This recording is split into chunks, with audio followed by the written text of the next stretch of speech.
तेबे दर्शक बंधु रोहित शर्मा फ्लॉप पुणी गर्जिला कोहली का ब्याट। तेबे आसंतु जानिबा विजय हजारे ट्रॉफी रे किए कले धमाल। तेबे दर्शक बंधु आज 2025-26 विजय हजारे ट्रॉफी रे सबु दल पई द्वितीय मैच थिला। पूर्व मैच रे शतक हासिल करथिबा विराट कोहली आउ एक चमत्कार इनिंग्स खेलिथिले, किंतु रोहित शर्मा का ब्याट भल प्रदर्शन करि पारि नथिला। तेबे पूर्व मैच रे शतक हासिल करथिबा रोहित शर्मा प्रथम बॉल रे आउट हो जाइथिले। तेबे देवदत्त पाडिकल एवं ध्रुव सोरे उभय प्रारंभिक मैच रे शतक हासिल करथिबा खेलाड़ी। तेबे पूर्व मैच रे दिल्ली रो खेलाड़ी विराट कोहली आंध्र विपक्ष में 131 रन करथिले एवं आज से बीसीसीआई सेंटर ऑफ इलेक्शन रे गुजरात विपक्ष में 77 रन इनिंग्स खेलिथिले। तेबे 61 बॉल विशिष्ट एही इनिंग्स रे कोहली गोटिए छक्का एवं 13टी चौका मारिथिले।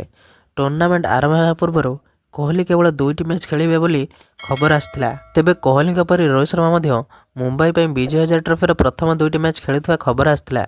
आज द्वितीय मैच थिला जेउथरे रोहित प्रथम बॉल रे कैच होइथिले। तेबे पूर्व मैच रे रोहित सिक्किम विपक्ष में 94 बॉल रे 155 रन करथिले, जेउथरे से 9टी छक्का एवं 18टी चौका मारिथिले।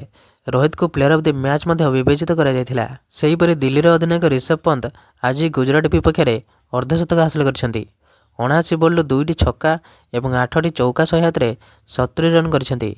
सिक्किम विपक्ष में पूर्व मैच रे पंत मात्र 5 रन करथिले। सेही परि उत्तर प्रदेश अधिनायक रिंकू सिंह आज चंडीगढ़ विपक्ष में 106 रन रो अपराजित इनिंग्स खेलिछंती। रिंकू एही विस्फोरक इनिंग्स रे 176.67 स्ट्राइक रेट रे खेली 4टी छक्का एवं 11टी चौका मारिथिले। पूर्व मैच रे रिंकू हैदराबाद विपक्ष में 67 रन करथिले। तेबे कर्नाटक पई खेलुवा देवदत्त पाडिकल झारखंड विपक्ष में प्रथम मैच रे 147 रन करथिले एवं आज से केरल विपक्ष में मध्य शतक हासिल करिसेंती। तेबे पाडिकल 137 बॉल 3टी छक्का एवं 12टी चौका सहायता रे 124 रन करथिले। प्रत्येक मैच पर से टूर्नामेंट रे सर्वाधिक स्कोरर। से 2टी मैच रे 271 रन करिसेंती। सेही परि विदर्भ बैट्समैन ध्रुव सोरे मध्य आज शतक हासिल करिसेंती। हैदराबाद विपक्ष में अपराजित 109 रन करिसेंती।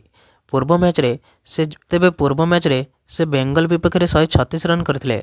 से टूर्नामेंट रो द्वितीय सर्वाधिक रन स्कोरर। सेही परि कर्नाटक बैट्समैन करुण नायर आज केरल विपक्ष में अपराजित 130 रन करथिले, जहाँ तांको मैच रो श्रेष्ठ खिलाड़ी पुरस्कार देइथिला। पूर्व झारखंड विपक्ष मैच रे से केवल 29 रन करथिले। सेही परि गोवार ऑलराउंडर दीपराज गांकर आज हिमाचल प्रदेश विपक्ष में 71 रन करने सहित 5टी विकेट निथिले। गोवा 8टी विकेट रे विजयी होइतिला एवं दीपराज मैच रो श्रेष्ठ खिलाड़ी पुरस्कार पाइथिले। से छत्तीसगढ़ विपक्ष में पूर्व मैच रे मध्य से 4टी विकेट निथिले।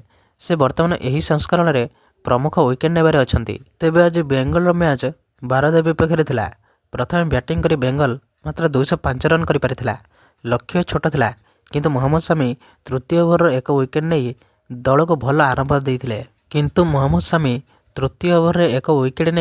दल को भल आरंभ देइथिले। से मितेश पटेल को 11 रन रे आउट करथिले, किंतु तांका परे शमी कौनसी विकेट नहीं पारि नथिले। से 9 ओवर रे गोटिए विकेट नेथिले एवं 42 रन देइथिले। एबे एही बळ प्रकार वीडियो देखै पई आपण माने एही चैनल को सब्सक्राइब कर दियंतु, कारण एही बळ प्रकार वीडियो आपण माने एही चैनल रे देखै पाइबे। तेबे रहिली, जय श्री राम।